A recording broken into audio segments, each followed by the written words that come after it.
Hello and welcome to Paro Anand, the very special writer. She writes for children, but really it ought to be read by everyone. And I think her new book is really, it takes us back to the beginning of the lockdown and all the images that we saw of people going home, of people grappling with things that have now what is called, have become what is now called the new normal. And she does it through very disparate points of view. There's Gobin, there's this other kid who's obviously quite well to do and is just worried about the speed of his internet. So you get such a diverse perspective. Paro, let's talk first about Unmasked because it really is of the moment. And I love that. Yes, wonderful. It really is a wonderful book, and I think everyone really should read it. And I love the fact that you've made it about such diverse perspectives, and yet it it it just brings us back to the beginning of such a terrible time that we're living in. Talk a bit about how you came to do this, what prompted you, and really what were the things that you learned. And that wonderful poem that you begin with, I'd like you to read it at some point, by Jiya Pardal. How you came upon it, and really what sparked this book. Yeah. Thanks, Kaveri. Thank you so much for having me on Different Talks. Uh, Today is very exciting because it's the first event really that I'm doing to put Unmasked out there into the world. Thank Uh, you. so, yeah, I started out the pandemic being overwhelmed by the housework that I had to do, Right. as was everybody. Yeah. Um, Being stuck, and I'm a very compulsive writer. As a wonderful writer, Jacqueline Wilson said, writing is a muscle, and Hmm. you've got to exercise it every day. And I compulsively write every day. And suddenly, I didn't have the time, but more than that, I didn't have the speed in me to do it. The other thing is that a lot of my writing depends um, on interactions with young people. I work a lot with young people, especially in difficult circumstances. And a lot of my writing reflects that, whether it's Nomads Land, which is about homelessness and all of that. But suddenly there was all this going around, but I wasn't in the midst of it. I wasn't in the thick of it. So I was feeling a strange sense of separation. And that wall of separation was keeping me from writing. I managed to do some writing because I was awaiting three grandchildren who were to be born during the pandemic, which had its own set of tensions and problems. So I did manage to write some picture books, but my heart beats for the young adult, raw kind of writing, and I was missing that. But then that wall of separation became an inspiration in itself. And as you see in the cover, this wall, this represented really what I Right. was facing. Right. And what started striking me when, looking at the news, we weren't getting the newspaper. My whole morning was disrupted because of that. But looking at the news here, getting updates and everything online, was this feeling that everybody was in this together. And COVID, in a strange way, was a great equalizer. It was Right. getting us all, no matter which side of the divide we fell. And so the cover really has this sort of multi-story building. Yeah. They kind of placed in Bombay, and then the Dharavi um, slums, and this treacherous bird who, in a sense, symbolizes COVID, who bound us together. Right. So it's a very symbolic cover, and I'm so grateful to Priya Kurian for getting what I had in my head. Yeah, her visuals are stunning. You must, Sorry? her visuals are stunning. You must show some of the others. I will definitely show some of the others, and how, I think what is so important with an illustrator is how I don't know if this is Yeah, maybe we we can should have see it. Yeah, we can see it. Just the people going home, it's, just people going home, and the way the reflection reflects us, yeah, so multiplies the multitude of fleeing people. And again, what struck me was, who are they fleeing from? They're fleeing from us. that's right. And we cut ties, we whose lives depended on these people, cut ties and sort of said, sorry, no can do, And the harshness of that, the cruelty of that, many of us who are not cruel people were suddenly faced with that dilemma. And that's really what Unmasked is about. That all of the stories, the dilemmas are something that you've lived with. Suddenly during the pandemic, it turns inwards to you yourself. Yeah. And how do you cope with that? Not so you don't think outside the box, you think inside that box, whether the box is your computer screen or the walls of your home or wherever you were stuck.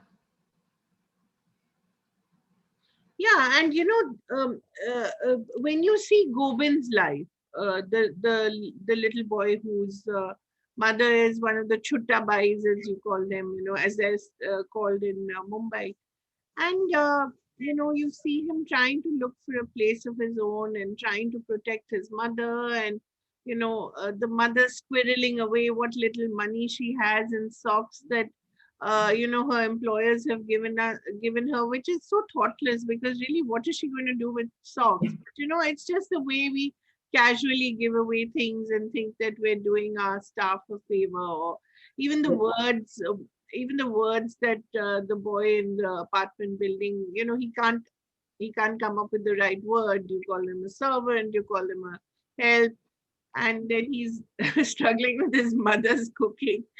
And I yeah. thought, good, good. That's he deserves that. But there's so much there to unpack, So, how did you get all these different perspectives? I mean, it just covers everything that we went through: mm, our thoughtlessness, our carelessness, our yeah, struggling with housework, our dependence on our didis and our bais, and yet yeah, how yet their lives, we don't know anything about their lives. yeah. And that's wonderful that you said it, because that, in a sense, um, came from an interaction which I had years ago, Hmm. way before the pandemic, where I was asking the children who I was working with, who were very privileged children, that who are the people in your home? And there was father, mother, sister, brother. I said, okay, who else? Oh, Nani comes to stay sometimes. Sometimes a aunt comes. Who else? Who else? I went on questioning. Um, and then somebody said, oh, my grandfather's gunman, because that was an exciting one and unique. And then I still persisted. Who else? Who else? Right. I said dog, cat, fish. Nobody thought of the maids and cooks and all who lived in their homes. Exactly. And they had, because simply they hadn't thought of them as people, and they hadn't thought of them as people living in their homes. And so then they did an exercise, and many of them were really surprised by the the family lives of their domestic helpers, which they had never cared to, never thought of really. Right. Cared is a very active thing, but they'd never thought of asking them, like, who are you earning for? Why are you so far away? from your children. You're looking after somebody else's children, but you've left yours, you know. So these thoughts came back. So this is something that I did want to come back, hark back to, is that moment. Um, the other thing, the other thing was that you were reading a lot about the um, migrations, Yeah. and just, I mean, the sound of the migration, I didn't hear it, but what that must have sounded like was some, that auditory sense I wanted to get, which is the scraping of the feet, the socks that this poor woman living in a chawl in Mumbai, and the Mem Saab gives those socks, and as you said, it's just such a thoughtless thing to Yeah. do. Yet this woman found a use for them because she was hiding money from her Exactly. husband, who was a drug addict. And that harked back to when, during the CAA protests and the Delhi riots, people were coming with, we had started up a collection center. And some of the really inappropriate things that people gave, Hmm. swimming costume, halter tops, it was just, we who were, there were some people who did fantastic things. I'm not saying that, but also just that thoughtlessness, like, just think for a minute, stop and think. It's just, it's heartbreaking, you know. Harsh Mandar also wrote about this when he talked, and he quotes Arundhati Roy saying that this was the COVID was like an X-ray. You know, it really exposed the middle class as never before, and their ugliness and their thoughtlessness. And you have also captured those details so well. But it's also such a difficult read, isn't it, Paro? And I hope that it becomes mandatory reading for kids and for their parents. But it is a difficult read, isn't it, to read about, how we are. Yeah, I did definitely want to make this book more than just about COVID. While it was written during and about COVID, but I wanted it to be a book beyond that. Yes. A book prior to COVID also, of just looking at one's own actions. You know, this boy who has to clean his own loo Yeah.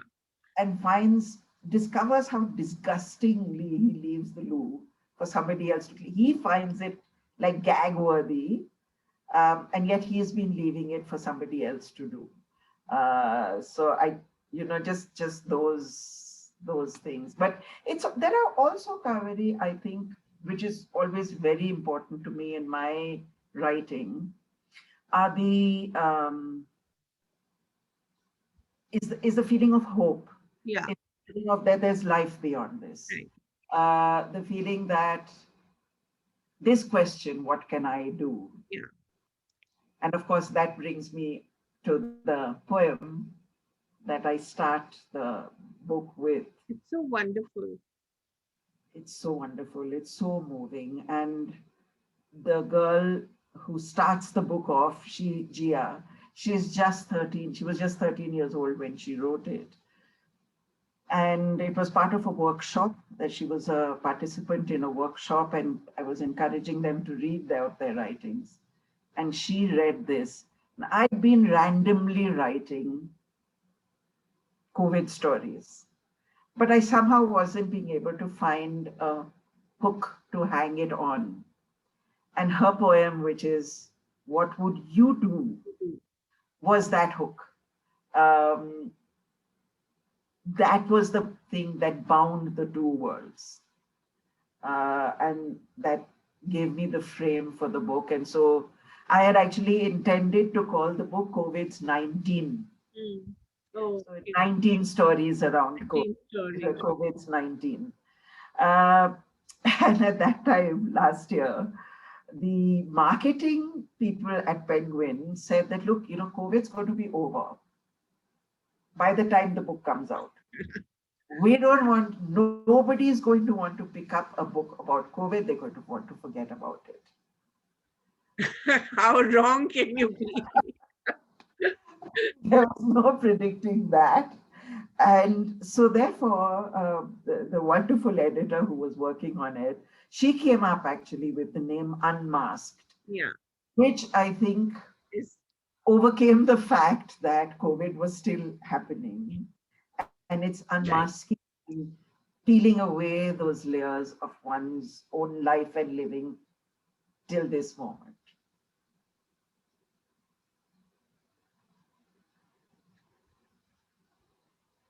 Oh, are we, did we lose some connectivity suddenly?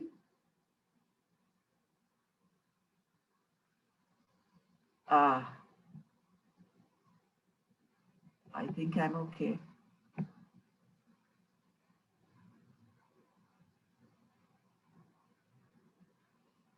Ruchin, I think we are challenged by internet.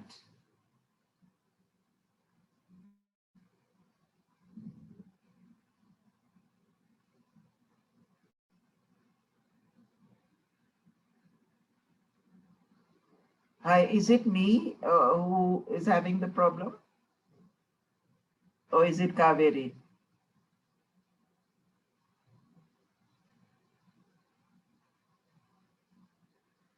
Ma'am, I think there was some network issue.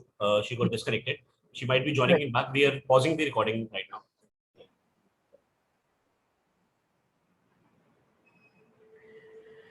So as you were saying, Paro, that we all thought that it was going to end soon, and then of course it didn't happen. Yeah. Um, the question of it ending or not ending, Yeah. I think doesn't matter right now. In these stories, it doesn't matter because it's it's a testament on how did you react, how did you respond, what did you do, um, even just on a very personal, maybe not what you did for somebody else, but what you did at a very personal level, of your response. I mean, you could put on your sweatpants and sit down and watch TV and watch everything that is on all the platforms and wait for it to blow over. Or you could have become a more proactive person. And I think that it's been a very personally challenging time for everyone. And so that story, which is such a story of, I think, hope and light, of the girl who finds, is grumbling and grumbling, and she's so irritable. And then she goes out onto her balcony, which is her only window to the world, a small Bombay balcony. And she sees these birds wheeling and looks at her pet parrot in a cage who's looking so longingly. And that's what we were, right? We were that parrot who was looking longingly out of our windows and wondering, hi, when can we go out? And she realizes that. And although she loves the parrot, she lets it go. So letting your spirit fly and soar, whether physical circumstance allows that or not. And I think that for young adults and teenagers is a very important time, is a very important thing, because the teen years are a dark time, as is reflected by the other story of a child who's in depression. The mother doesn't know. Right. Um, so it is such a dark time, and I think it's important um, to give that hope and lightness through stories. Paro, I wonder what sort of lasting impact has it had on our children? We still haven't come to grips with that, isn't it? No, no, And we're not just talking about privileged children. We're talking about children who have no access to yeah, internet. How are they studying? They're going back to working for their parents. What is going on? We've not even tried to map this. yeah. Which is why, Yours is possibly one of the it's possibly the first book that looks at this. Which is why I wanted to start the story. Yeah. This one boy who can't go to school, and his school bag and books are the only thing that are his personal possession. Right. And he has never had anything to call his home. He's had a home which he doesn't like very much because of a drunken father who is violent. So when he finds that refuge, um, was my hope again of people, young people especially, being able to find that refuge within that. And I mean, I'm here in Uttarakhand and I'm just seeing these young boys walking around the road very aimlessly, stones here and there and all. What are they to do? Um, the shops here open from 7 to 11, and then the long day stretches ahead of them. And interestingly, I was noticing that all these days I haven't seen young girls Yeah. walking around at all. Where are they? Where have they disappeared to? Imprisoned in their homes. Are they imprisoned in their homes, or what is happening? On a very personal note, my own grandchildren, who are born in August of last year, all three of them, and their socializing, their normal socializing of meeting new people and being able to interact. And in fact, sometimes I feel that they are a bit nervous, even if there's a gap of 2 weeks and they see their grandmother and great grandmother, they get nervous. They have to assess because they haven't been through that normal socializing. However, in schools, I mean, how do you do virtual classes with very young kids? But even just that human touch, the human interaction, what's going to happen to kids? I don't know. It's a very worrying question, and maybe another book. I know, which takes me back to Nomads Land, Paro. I'd like to talk about that. In a way, it's like a twin to this, Yes, Yeah. yeah. It's very oddly, it's like, a before and after kind of thing. The sense of exile that the two young characters in your book face. Talk about writing that as well. Again, a very difficult book to write, but I'm glad you did it. I had been, for a long time, actually, I had worked with Pardhi children, who are children of a deemed criminal tribe, poachers, wildlife poachers. Right, And the effort had been with the World Wildlife Fund to bring them into the mainstream. As I said, that I work a lot with children in difficult circumstances. So their sense of belonging and not belonging, when they were brought up to a level where they could go into school, and under the Right to Education Act, we were trying to get them into schools. They had never been educated because they were nomadic. right, Um, but the schools refused admission on the basis that they didn't belong. That yeah, the schools would say, yes, under right to education, we have to admit children, but we're already bursting at the seams with our own kids. right. They're not ours. And if they're not ours, and if they're not yours, and if they're not Whose theirs, are they? are they? And the other thing that had really moved me was one girl. After I was talking about my other two Kashmir books, which were No Guns at My Son's Funeral and Weed, which is about two Kashmiri Muslim children. A girl said, "You don't write about girls and you've not written about Kashmiri Pandits." It's So I knew, okay, that's a story that I want to write, and I want to write about being nomads and being exiles in your own country. right. Then I wanted but a parallel story. I wanted, And I had this idea of the breathtaking, uh, which is a dying ritual. And I had that very clear in my head from a very personal space. My own mother was really struggling at the end of her life. And her body had shut down, but her breathing continued on its own. And I said, how many breaths does she have? How long does she have to, And I wish there was some way to kindly take her over that last door.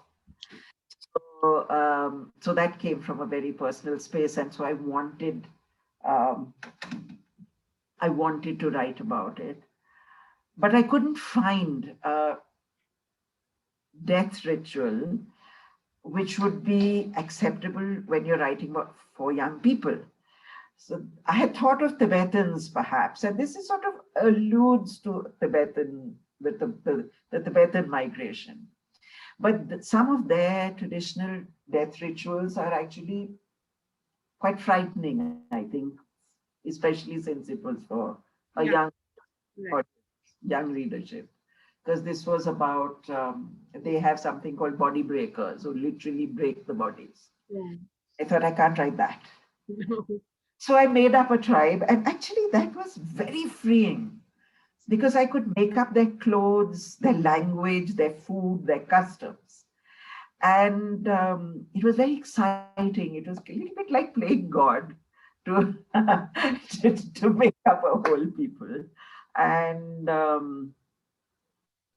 the differences and the commonality, Yeah. which I love again, that. Yeah. uh, Unmasked is also that, the differences and the commonalities, and Nomads Land is also that. They really are like made for each other, these two books, and Thank you. even the idea of the breath, Paro, I mean, eventually COVID was all about breathing, Yeah, yeah. I hadn't how thought do of we continue to breathe? breathe. I had not thought of that. Yeah. So Yeah, that, so in a way you sort of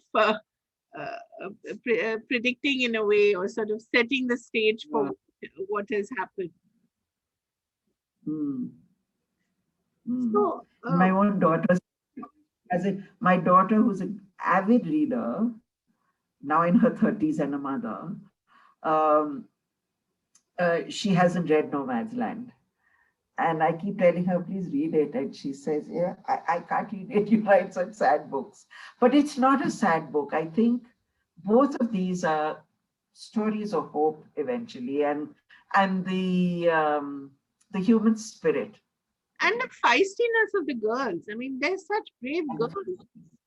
How can you yeah, be sad when you have such fighters? yeah, I yeah. think that is the lovely thing about Nomad's Land, that you feel Thank you. that these kids, God, they're really the future, aren't they? And you're sort of rooting for them, Yeah, and there's a mix of anger, there's a mix of restlessness. I mean, it's everything that we were, and I suppose we still are in spirit, but yeah. we're growing old. But so what are you working on now, Paro? And that whole sense of distance that you were talking about. The inability that we have now, even now, to sort of Yeah. actually uh, talk to people face to face. How are you overcoming that as a writer? And what are you working Yeah. I want to really explore the idea of freedom on? Right. and what freedom means to different people or the same person at different times of their lives. Um, and so that is one thing that I'm trying to write. It's because I think we've come to rediscover and need our freedom over the last 2 or 3 years, and I'm going beyond COVID, also further back from COVID, to the freedom to be in the country you want to be, to follow the religion you want to follow. So the freedom of speech, the freedom of belief, uh, the freedom of protest, but also just looking at the idea of freedom. It's very nebulous right now, but I'm starting to write it. I am writing it.